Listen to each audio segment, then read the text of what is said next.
दोस्तों, ये वीडियो बनाने के पीछे मेरा एक मोटिव है, एक रीज़न है कि जो लोग न्यू कमर्स हैं स्टॉक मार्केट में या जो लोग प्लान कर रहे हैं स्टॉक मार्केट में एंटर करने का, वो कुछ ज़रूरी बातें जान लें एडवांस में, ताकि जो न्यू कमर्स के साथ में धोखा होता है या जो कन्फ्यूजन्स वो फेस करते हैं फ्यूचर में, उसकी तरफ से पहले से उनको कुछ क्लैरिटी रहे, सो दैट उनकी जो ये जर्नी है आगे की वो फ्रूटफुल और मीनिंगफुल रहे। अच्छा दोस्तों, जैसे अब आप प्लान करते हैं स्टॉक मार्केट में आने का, तो आप क्या करते हैं, आप गूगल पे या यूट्यूब पे जाते हैं और आप कुछ कीवर्ड्स डालते हैं कि बेस्ट ब्रोकर, ऑनलाइन ब्रोकर, इस तरह के कुछ कीवर्ड्स डालते हैं और आपके सामने कुछ नाम आते हैं जैसे कि एंजल वन, पैसा.com, इंडिया इन्फोलाइन, शेर खान, ज़ेरोदा, और आप कंफ्यूज हो जाते हैं कि इनमें से कौन सा ब्रोकर आपके लिए ठीक रहेगा। देखिए, जो भी नामी अच्छे ब्रोकर्स हैं ये सब ठीक हैं, इनमें कोई बुराई नहीं, बट आपको इससे भी पहले ये जानना है कि ब्रोकर्स मेनली दो कैटेगरीज में डिवाइडेड होते हैं। एक होता है डिस्काउंट ब्रोकर और एक होता है फुल सर्विस ब्रोकर।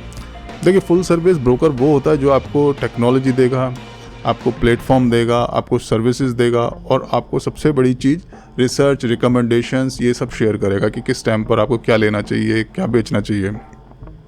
वहीं पर जो डिस्काउंट ब्रोकर होता है, टेक्नोलॉजी वो भी देगा, प्लेटफॉर्म ट्रेड करने के लिए वो भी देगा, सर्विसेज वो भी देगा, बट आपको वो रिसर्च, रिकमेंडेशन ये नहीं देगा। इसके एवज में वो क्या देगा, आपको बहुत हाईली कॉम्पिटिटिव ब्रोकरेज स्ट्रक्चर देगा, जो आपको फुल सर्विस ब्रोकर नहीं देता है। फुल सर्विस ब्रोकर की थोड़ी brokerage in comparison to discount broker ज़्यादा होती है। हो सकता है एज ए न्यू कमर आप सोचें कि शायद इसकी वर्थ हो, क्योंकि आफ्टर ऑल आपको ये तो पता नहीं है अभी क्या लेना है और कब क्या लेना है, क्या बेचना है। देखिए, हो सकता है ठीक भी हो। अच्छा, यहाँ पर मैं अपना एक एक्सपीरियंस शेयर करता हूँ आपसे। जब मैं नया नया एंटर हुआ था स्टॉक मार्केट में मोर देन 15 ईयर्स अगो, तो उस टाइम पर मैं मॉर्निंग में जैसे मेरा शेड्यूल था, मैं पढ़ता था, स्टडी करता था, कुछ बुक्स या जो भी तैयारी होती थी मेरे को क्या लेना है। उसके बाद में मैं जो स्टडी करता था उसको प्रैक्टिकली अप्लाई करता था मार्केट्स में, इंट्राडे या पोजिशनल, डिलीवरी बेस्ड, और उसके बाद मार्केट के बाद भी थोड़ा बहुत रेस्ट लेके फिर लेट इवनिंग तक फिर मैं स्टडी या चार्ट्स पर अपना जो भी है स्टडी करता था। और शुरू में मेरे साथ क्या होता था, मैं इतने मेहनत करने के बाद भी ये पाता था कि मेरे मोस्ट ऑफ द ट्रेड्स तो गलत ही जाते थे और मैं end of the day mostly loss में रहता था। वहीं पर जिसके साथ मेरा अकाउंट था वो एक फुल सर्विस ब्रोकर था, वहाँ से भी मेरे फ़ोन पर टिप आती रहती थी, मैं देखता था और शुरू में 2-4 टिप के बाद मैं पूरा दिन देखता था टारगेट अचीव, इस तरह के मैसेज आते थे। तो एक दिन जब मैं बहुत ज़्यादा हताश हो गया, मैंने देखा यार इस तरह से तो यूज़लेस है, मैं इतनी मेहनत करता हूँ तो यानी मैं हार्ड वर्क कर रहा हूँ, मुझे कुछ स्मार्ट वर्क करना चाहिए, इतनी मेहनत करने की ज़रूरत ही नहीं है। मैं इसके बेस पर तैयारी करता हूँ, क्योंकि इनके तो पूरे दिन मैं देखता हूँ कि पूरे दिन बाद में आफ्टर हाफ डे कम्स पूरे दिन चलता रहता है कि target achieved, yesterday's target achieve, आज का इंट्राडे टारगेट अचीव्ड। तो मैं इतनी मेहनत करता ही क्यों।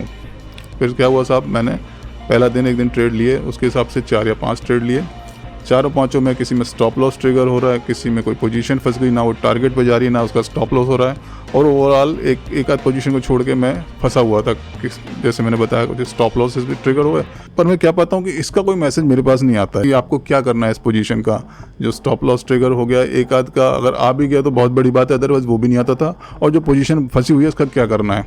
एक दिन ऐसा चला, मैं करीबन मुझे ध्यान में 3-4 दिन इस पर काम करा और यकीन मानिए जो रिजल्ट्स आए वो इतने पुअर थे कि जो मैं कर रहा था उससे भी वर्स थे। तब मैंने एक एक्सपीरियंस लिया कि बड़ी छोटी सी बात है कि nobody cares about your money. जितना आप खुद कर सकते हैं इतनी केयर कोई नहीं करता, ना कर सकता है। उसके बाद मैंने डिसाइड किया कि मुझे ही लर्निंग या सीखना होगा। तो दोस्तों, अब क्लैरिटी पहली चीज़ आपको इस चीज़ की होनी बहुत ज़रूरी है कि आपको किस तरह का ट्रेडर या किस तरह का पार्टिसिपेंट या किस तरह का इन्वेस्टर बनना है। देखिए, 2 तरह के पार्टिसिपेंट होते हैं इस मार्केट में, एक होते हैं एक्टिव और दूसरे होते हैं पैसिव।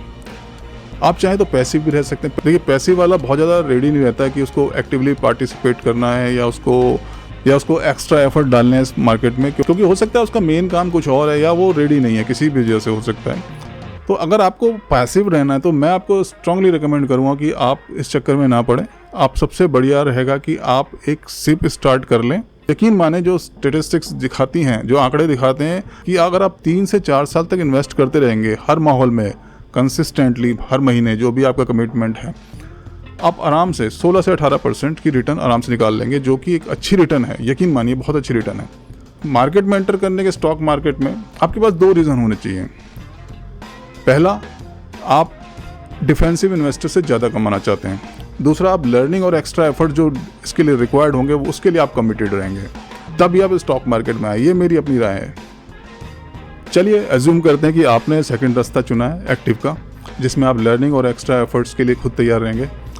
अब आप अपना अकाउंट खोलते हैं और आप जैसे ही एंटर करते हैं स्टॉक मार्केट में अपनी स्क्रीन के थ्रू, और आप क्या पाते हैं कि जो स्टॉक मार्केट है 2 तरह की दुनिया में डिवाइडेड है। एक दुनिया को आप पाते हैं बहुत ही डायनेमिक है, ग्लैमरस है और बहुत ही फास्ट है। ये दुनिया है ट्रेडिंग की या स्पेकुलेशन की। दूसरी दुनिया है जो थोड़ी सी कह सकते हैं बोरिंग है, और ये इन्वेस्टमेंट की दुनिया है। यहाँ पर मैं आपको स्ट्रांगली रिकमेंड करूँगा कि आपको पहले दिन से क्लियर होना चाहिए कि आप स्पेकुलेटर बनने जा रहे हैं या इन्वेस्टर बनने जा रहे हैं। वैसे ऑलरेडी जो स्टॉक मार्केट के पंडित्स हैं या जो कोचेज़ हैं, इन्होंने बहुत कुछ पहले कह रखा है। मैं इतना ही कहूँगा दोस्तों कि अगर आप कोई शेयर उठाते हैं, शेयर परचेज़ करते हैं, और उसको परचेज़ करते टाइम आप सिर्फ इसीलिए परचेज़ करते हैं कि आपको लगता है कि ये शेयर जितने पे आपने लिया है, कल को कुछ दिनों बाद इस शेयर को कोई आपसे उससे ज़्यादा खरीद लेगा। आपको उस कंपनी के बारे में कुछ नहीं पता, वो कंपनी करती क्या है। आपको ये भी नहीं पता कि उसके रेवेन्यूज़ का पिछला पास्ट रिकॉर्ड क्या है, उससे क्या एक्सपेक्ट कर सकते हैं, इस कंपनी के फाइनेंशियल डायनामिक्स क्या हैं, इस कंपनी की प्रोडक्ट साइकिल क्या है। और सबसे बड़ी बात, अगर आपको ये भी नहीं पता है कि इस कंपनी का जो शेयर का प्राइस है कितना होना चाहिए, तो आप बहुत क्लियर रहें कि आप स्पेकुलेशन कर रहे हैं। वहीं पर अगर आप पाते हैं कि आपने इतनी तैयारी कर ली है, आपको कंपनी के बारे में पता है, कंपनी के मैनेजमेंट के बारे में पता चल चुका है, आपको रेवेन्यूज़ के बारे में पता है, आपको कंपनी का फाइनेंशियल स्ट्रक्चर के बारे में पता है, और आपको ये पता है कि ये शेयर कितने का होना चाहिए, ये शेयर जो आप लेने जा रहे हैं उतने का जितने की उसकी वैल्यू बनती है या उससे कम का है, तो आप इन्वेस्टर बनने जा रहे हैं। दोस्तों, स्पेकुलेशन में कोई प्रॉब्लम नहीं है, बस आपको पहले दिन से क्लियर होना चाहिए कि आप स्पेकुलेशन कर रहे हैं और उसके जो कॉन्सिक्वेंसेज होंगे, जो भी उसके नतीजे होंगे, जो कि काफ़ी रिस्की होते हैं इन्वेस्टमेंट के मुकाबले में, आप उसके लिए तैयार हैं। स्पेकुलेशन में कोई प्रॉब्लम नहीं है। मैं भी स्पेकुलेशन करता हूँ समय समय पर। मैं भी एक इन्वेस्टर भी हूँ और एक ऑप्शन ट्रेडर भी हूँ। अच्छा दोस्तों, ये जो स्पेकुलेशन का वर्ल्ड है ना, ये सिर्फ स्टॉक्स तक सीमित नहीं है। इसका असली मार्केट तो कुछ और है, जिसे डेरिवेटिव मार्केट बोलते हैं या फ्यूचर एंड ऑप्शन मार्केट। और यहाँ पर कई लोगों की रोजी रोटी चलती है सिर्फ आपके मार्केट में पार्टिसिपेशन करने से। इससे कोई फ़र्क नहीं पड़ता आप प्रॉफिट में हैं या लॉस में हैं, पर ये लोग चाहते हैं कि आप पार्टिसिपेट करें। अच्छा, कौन है ये लोग, जानना चाहते हैं? कहाँ से आते हैं ये लोग? याद कीजिए, आप जब शुरुआत में एक रिसर्च कर रहे थे, ब्रोकर कौन होना चाहिए, स्टॉक्स क्या होते हैं, इस तरह की जानकारियों के लिए आप स्टॉक मार्केट से रिलेटेड क्वेरीज कीवर्ड की फॉर्म में जब गूगल पर या अपने यूट्यूब पर आप डाल रहे थे, तो उस टाइम एक एल्गोरिदम्स को एक मैसेज जा रहा था, क्लू जा रहा था कि ये जो शख्स है, इसको स्टॉक मार्केट से रिलेटेड चीज़ें अच्छी लगती हैं या स्टॉक मार्केट के बारे में जानना चाहता है, तो इसको इस तरह का कंटेंट परोसना चाहिए, इसको इस तरह का कंटेंट दिखाना चाहिए। तो फिर क्या था, आपके पास में कुछ वीडियोस, कुछ ब्लॉग्स या कुछ आर्टिकल्स और कुछ ट्रेनिंग्स या सेमिनार्स के एड्स भी समय समय पे आपको दिखने शुरू हो जाते हैं। अच्छा, अब क्या होता है कि हर कोई जो भी आपके सामने कंटेंट आ रहा है, इस कंटेंट में जो भी आपके सामने व्यक्ति आ रहा है, वो आपको ये मनवाने में लग जाता है कि ट्रेडिंग तो बहुत इजी है, बहुत इजी मनी है और बहुत फास्ट मनी है।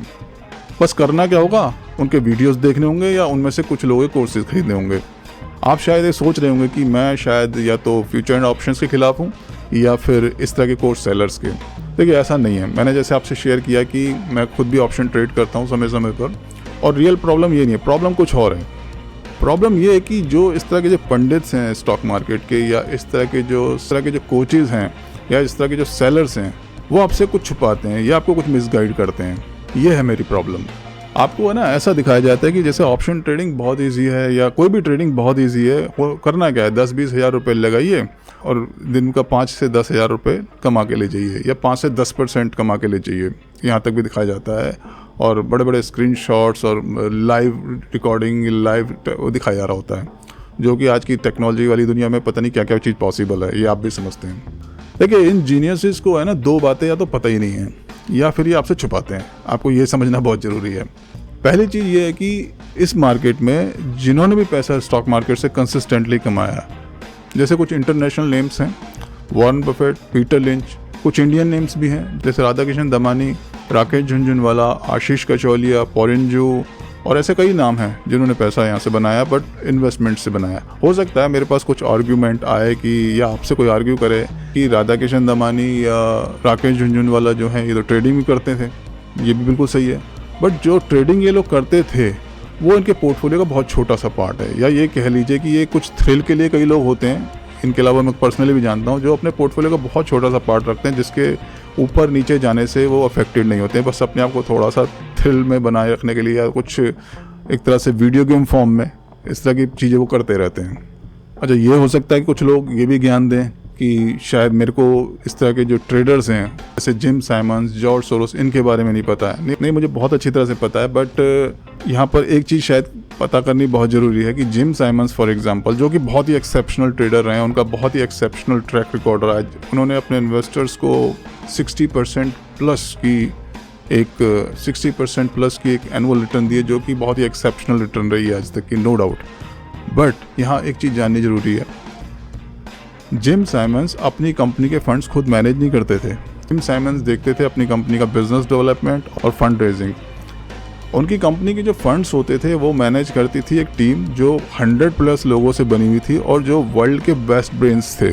उनमें से कुछ मैथमेटिशियंस थे, कुछ फिजिक्स थे, कुछ एल्गोरिदम्स के मास्टर थे, और इसके अलावा उनके पास में बहुत अलग रिसोर्सेज भी थे, जैसे कुछ सोफिस्टिकेटेड मॉडल्स थे जिस पे वो काम करते थे, जो कि मैं और आप जैसे लोग एक्सपेक्ट नहीं कर सकते, दूर होता है। और इसके बावजूद इन सारी चीज़ों के, एक्सेप्शनल चीज़ों के होने के बाद, इस एक्सेप्शनल रिसोर्सेज ब्रेन्स के होने के बाद, वो कंपनी रिटर्न निकालती है 5 से 6% महीने का।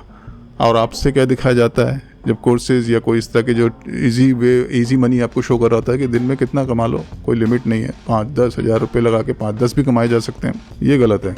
इसके अलावा जो वर्ल्ड वाइड सक्सेसफुल ट्रेडर्स हैं जो ऑलमोस्ट 10% होते हैं, वो सालाना 20 से 25% की कम अमूमन रिटर्न निकाल पाते हैं, जो कि बहुत ही डिसेंट रिटर्न है।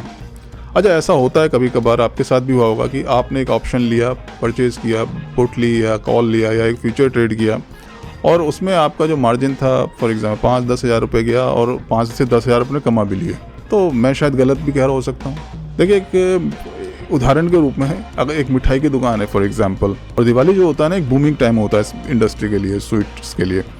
तो अब जो स्वीट शॉप पे जो उस टाइम पे दिवाली पर सेल हो रही है, क्या उससे आप मल्टीप्लाई बाई 12 करके सालाना रिटर्न निकाल सकते हैं कि इस कंपनी के रेवेन्यू इतने चलने वाले हैं? ये तो हम सब जानते हैं। जो उस टाइम हो रहा है वो एक्सेप्शनल है, बाद में नहीं चलेगा। ऐसे ही जो इस तरह का जब डायरेक्शनल प्ले होता है और किसी दिन आपका इस तरह से सट्टा लग भी गया, तो वो रोज़ नहीं होने वाला, आपको पूरा साल में जो होगा इससे ज़्यादा नहीं होगा। क्योंकि हो सकता है मैं आपको डिसअपॉइंट कर रहा हूँ, पर रियलिटी आपको पता होनी जरूरी है कि जो वर्ल्ड के जो बेस्ट ब्रेन्स हैं वो 25-30% निकाल पा रहे हैं, आप कहाँ से इतना निकाल लेंगे? अच्छा, मान लीजिए जो कोई आपके पास में इस तरह से कोई जो कॉन्टैक्ट बनाता है आपसे, आपके पार्टिसिपेशन से कुछ फ़ायदा बनाना चाहता है और आपको ये बात बताया था कि साहब इतनी रिटर्न आप एक्सपेक्ट कर सकते हो, ये होता है, तो भी वो बहुत अच्छा आदमी है, बट स्टिल 50% चीज़ें अभी भी छुपी हुई हैं। अभी कुछ दिनों पहले मैं एक रिसर्च कर रहा था, तो उसमें मैंने एक चैनल देखा डिजिटल ब्लॉगर के नाम से। एक डिस्क्लेमर देता हूँ कि मेरा इनसे कोई किसी तरह का ताल्लुकात नहीं है, ना ये मुझे जानते हैं ना मैं उन्हें जानता हूँ, पर इनकी एक पहल मुझे बहुत अच्छी लगी। एक जो डिजिटल ब्लॉगर जो इस पर more than 1 million subscriber base है। अब ऐसे में क्या होता है कि जो इस तरह के बड़े चैनल्स हैं उस पर इस तरह के जो ट्रेडर्स हैं, जो फुल टाइम ट्रेडिंग कर रहे हैं और साथ में कोर्स वगैरह भी सेल कर रहे हैं, वो लोग कॉन्टैक्ट बनाते हैं, या कई बार चैनल वाले खुद भी उनको इंटरव्यू के लिए बुलाते हैं। और वहाँ से क्या होता है, जो इतना बड़ा मंच होता है उसका ऑडियंस बेस उसको जब देखता है तो पहचान लेता है। उसके बाद में फिर जब और उस तरह के वही लोग और उनके जो एड्स अगर वो कभी कहीं देखते हैं तो एकदम रिकॉग्नाइज कर लेते हैं, तो बहुत बड़ा ट्रेडर है, मैंने वहाँ देखा था, क्योंकि वो उसको फॉलो करते हैं उस शख्स को, उसके बेस पर उन्होंने उसको देखा था, तो एक डबल अथॉरिटी बन जाती है, तो वो इजीली उसके कोर्स वगैरह परचेज कर लेते हैं। अब डिजिटल ब्लॉगर ने क्या पाया कि वाकई में इस तरह से जो ऑडियंस है उसको मैनिपुलेट किया जाता है। तो वो बहुत बड़ा डिस्क्लेमर खुद ही बोलते हैं कि भाई जो मेरे मंच पे आता है आपका उसका कोई मतलब ये नहीं है कि आप उससे कोर्स खरीद लें आंख बंद करके क्योंकि मैंने उसको बुलाया, आप खुद अपनी इन्वेस्टिगेशन करें। बट उसके साथ उन्होंने एक पहल करी है कि जो भी अब इस मंच पर आएगा उनके मंच पर, उससे वो पहले लॉगिन क्रेडेंशियल्स लेंगे उस ट्रेडर के। पहले तो खुद चेक करेंगे कि प्रॉफिटेबल है भी कि नहीं है, तब जाके उसको एंट्री देंगे। अब पीछे क्या हो चुका है उसके लिए भी इन्होंने ट्राई करा, जो लोग उस पर आ चुके हैं कि भाई आप अपना लॉगिन क्रेडेंशियल्स दीजिए, मैं चेक करता हूँ कि आप कितना अचीव कर चुके हैं, क्या आपकी क्या अचीवमेंट्स हैं।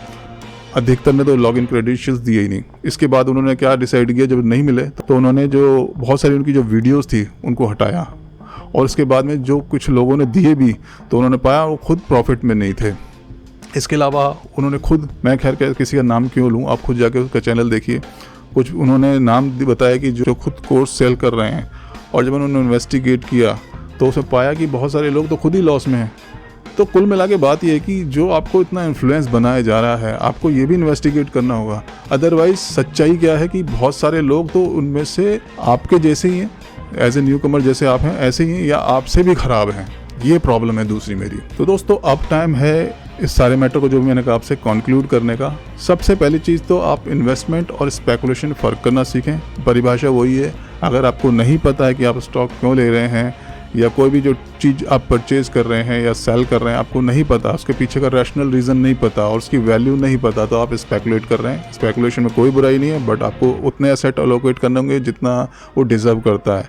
अननेसेसरली ह्यूज बेट्स लेने से कोई फ़ायदा नहीं है।